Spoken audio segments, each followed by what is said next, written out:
أنهى الوداد الرياضي مشاركته في كأس العالم للأندية بالهزيمة أمام العين الإماراتي 2-1 في المباراة التي جمعت بينهما مساء يومه الخميس لحساب الجولة الثالثة من دور المجموعات.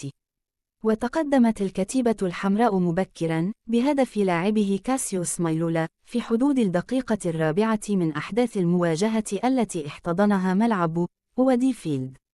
ونجح لاباكوجو في إحراز هدف التعادل من ضربة جزاء في حدود الدقيقة 45+1 لينتهي النصف الأول من اللقاء بلا غالب ولا مغلوب.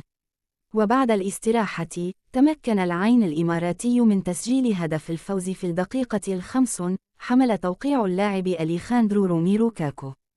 وبهذه النتيجة فشل الوداد الرياضي في تحقيق أي انتصار في المسابقة القارية ليتذيل سلم ترتيب المجموعة، بينما يحتل العين المركز الثالث ب3 نقاط.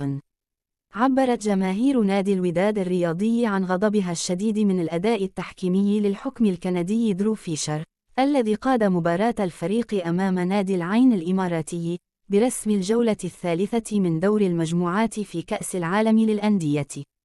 وجاءت موجة السخط الجماهيري بعد قرارات اعتبرت مثيرة للجدل، خاصة لقطة تدخل مهاجم العين بقوة على المدافع جمال حركاس، وهو التدخل الذي رآه كثيرون يستوجب بطاقة حمراء مباشرة.